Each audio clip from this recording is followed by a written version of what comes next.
Welcome back to our YouTube channel. It's been 2 months since ang last update ng channel na to. Dahil sa isang pangyayaring hindi namin makakalimutan. Ito ay ang pagtama ng Super Typhoon Odette. And narito kami ngayon para ibahagi sa inyo ang aming karanasan during at after ng bagyo. My name is PSG Jerome and today I am going to share to you my experience and journey throughout Bagyong Odette. So ano nga ba yung experience ko nung Bagyong Odette? So it's been 2 months since nangyari po yung ganong klaseng karanasan at nagdala po yun ng sobrang trauma po sa lahat ng tao dito sa Dinagat and sa mga nadaanan pa po ng mga bagyo. Tawang-tawa talaga kami nung panahon yun kasi yung alam nyo yung parang nasa isip nyo na malakas talaga yung bagyo na makakasira talaga yun. Nung una talaga na pagkakita namin sa ganong klaseng ulan or storm lang na mga ambon-ambon lang, wala, tatawa-tawa lang kami. Alala ko pa na may kasama akong kasamahan ko na naligo pa kami sa ulan nun and kahit ano pa yung pinagagagawa namin nung mga panahong yon. And nakakalungkot lang kasi ganun yung nangyari sa Dinagat na sirang-sira talaga.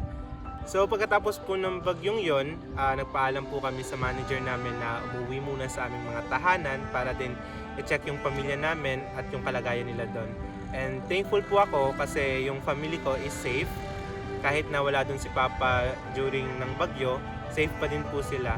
And pagkatapos po nun, nagpapasalamat po ako ng taos-puso sa inyo dahil po tumulong po kayo para po makaahon ng Dinagat Islands sa pagkalugmok nito.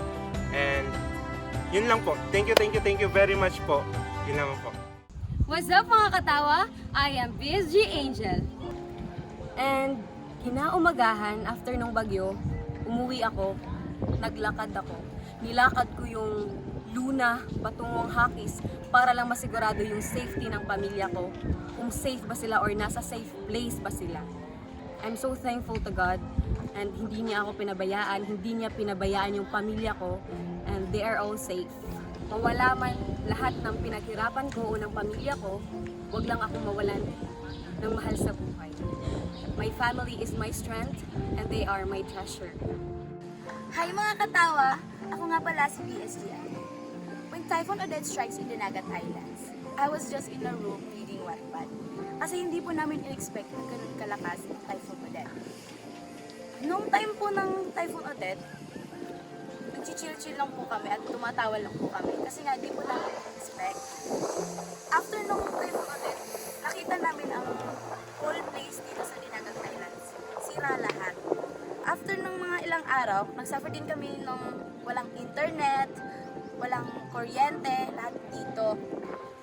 Chinek ko yung mom ko, kasi yung mom ko is older na, she's 60 plus, tapos barangay counselor pa siya sa barangay namin. Kasi for sure may duty siya noon. Pero thankfully, my mom is safe, all my family is safe, lahat ng pamangkin ko, pati mga ate ko. I just want to thank you sa lahat ng mga nagbigay ng relief goods, tulong dito sa Dinagat Islands. Kaya, friendly advice, makinig kayo sa NDRRMC kasi they always care. Hello mga katawa! Ako nga po pala si BSG China. Ang kauna-unahan ko pong ginawa ng Bagyong Odette ay nagdasal po na sana okay lang po yung pamilya ko, yung mga tao sa paligid at yung bahay po namin. Tapos, tumulong rin po kami sa mga taong nawala ng bahay, na sumilong po doon sa workplace namin at binigyan po namin ng damit, pinakain po namin at pinatulog po namin. Kinaumagahan po noon ay nagpaalam po kami sa manager namin na umuwi po kami sa isa-isa po naming bahay at tingnan kung okay lang po ba yung pamilya ko, yung pamilya namin, yung bahay namin. Pero thankful naman po ako na okay lang po yung pamilya ko kahit nawala po yung negosyo namin. Pero sa ngayon po ay okay naman po. Sa awa ng Diyos ay marami naman pong bumili ngayon kasi nakaahon na po kami konti. Pero patuloy naman po kaming nagdasal na sana po ay ma-okay na po ang Dinagat Islands at maraming salamat po sa binigay niyo pong ayuda sa amin.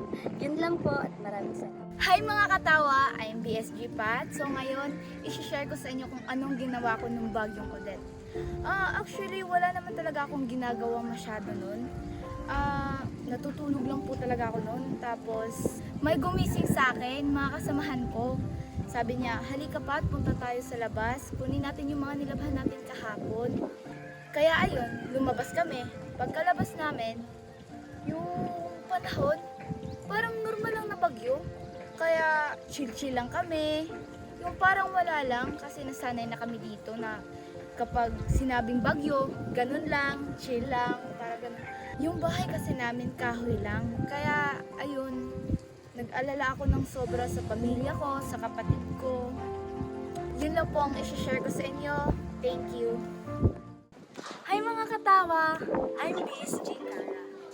So, December 16 was the most unforgettable day of my life because of Super Typhoon Odette. During typhoon, natatakot ako at nag-aalala sa parents ko na nasa bahay na. And I was praying for their safety and for the safety of everyone. I wasn't expecting that Super Typhoon Odette can affect us that much. Kinabukasan, umuwi ako sa amin, tapos nadatnan ko yung bahay namin, sira na. Pero thankful naman ako, at least, yung bahay lang namin yung nawala. Yung parents ko, ligtas sila at walang nasugatan sa kanila. And I realized that nature was the worst time. Hi mga katawa! I'm BSG Ella. Hindi ko inasahan na ganun kalakas ang bagyong Odette. Kaya nung mga time na yun, naging kampante lang ako. Naglaba lang ako sa labas na parang wala lang. Pero nung medyo lumakas na talaga yung hangin, lumakas na yung ulan, doon na ako nabahala. Kaya iniwan ko yung mga labahin ko at pumasok ako sa loob. Alam mo yung ang kapal ng slab, pero rinig na rinig namin sa loob yung kalabog sa taas. Habang kumakalabog, naisip ko yung pamilya ko. Kung okay lang ba sila, kumusta na sila. Buti na lang, safe kami. At medyo nabahala na talaga ako at nag-aalala nung time na nawala na yung signal, nag-brown out na.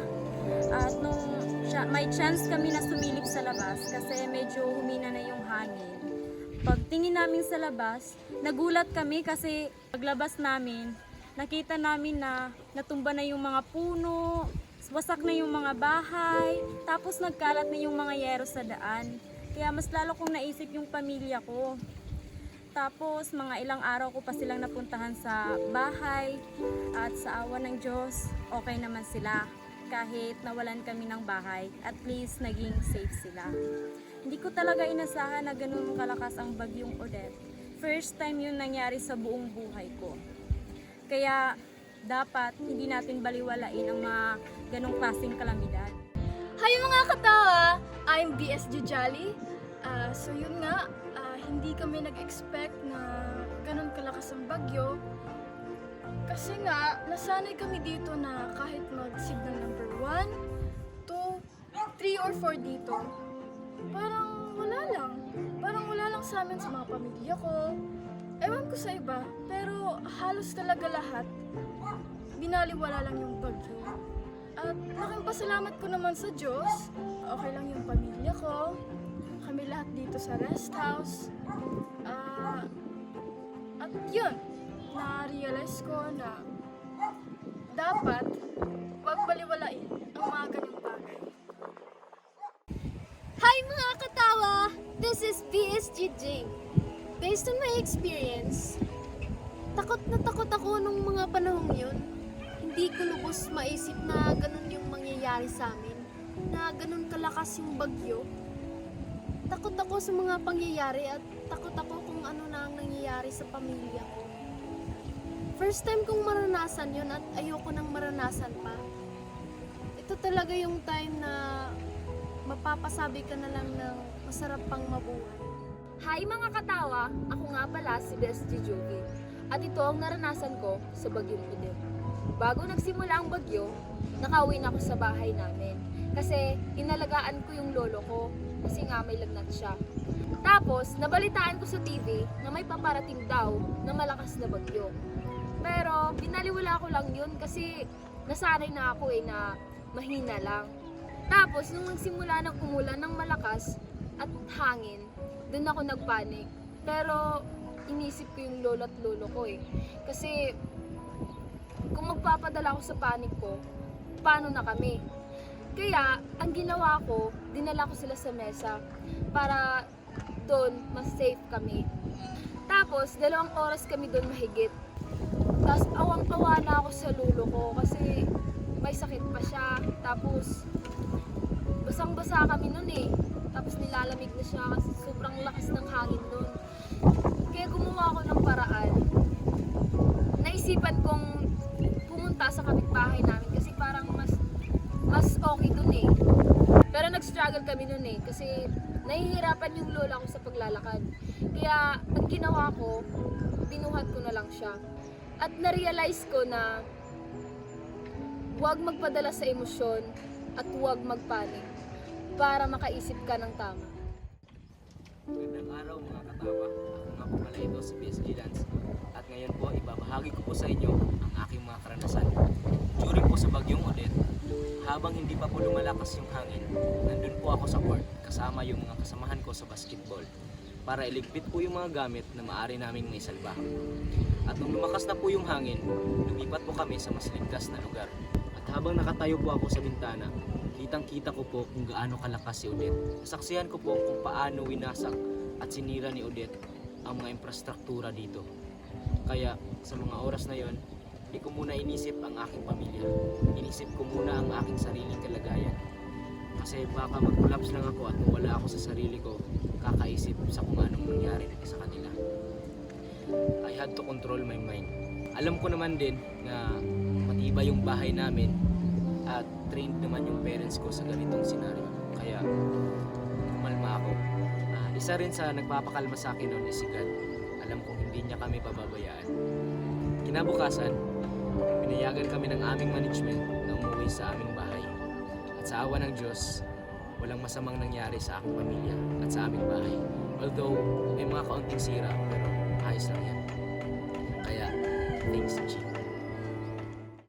Hi guys! Ako nga pala si PSG Yana. So narito ako ngayon para i-share sa inyo kung ano man yung naranasan ko nung bagyong Odette. Unang-una, chill lang talaga kami noon. Nakuha pa nga namin magbiruan tungkol sa Odette na ito na ba yung Odette? Nag-SS na ba si Odette? Kasi ang hina pa talaga noon. Tapos yung hangin niya hindi pa masyadong malakas. Hanggang sa nakita namin na nagbagsakan na yung mga puno. Tapos lumakas na rin yung ulan. Doon na kami nagsimulang matakot. Pero ngayon po, nakuha pa rin po namin Odette. Kasi ganito naman po talaga tayo mga Pinoy, di ba? Kahit na anong pagdaanan natin, masaya pa rin tayo. Kahit na anong problemang ibigay sa atin, kinakaya natin. Kaya lagi po nating tatandaan na kahit ano pong ibigay sa atin na problema or pagsubok, malalampasan din po natin yan. Kaya andito po kami ngayon sa harapan nyo, lumalaban ulit at handang ipagpatuloy kung ano man po ang aming nasimulan. At sa pagbabalik namin, bagong saya ang hatid namin sa inyo. Hanggang dito na lang mga katawa. Please don't forget to Like, share, comment, and subscribe to our YouTube channel! Ikaw, anong kwentong Odette mo?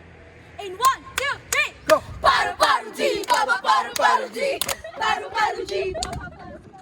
Nang inyong malaman dito sa aming gang walang tapon. Gwapo at gwapa lang ang meron.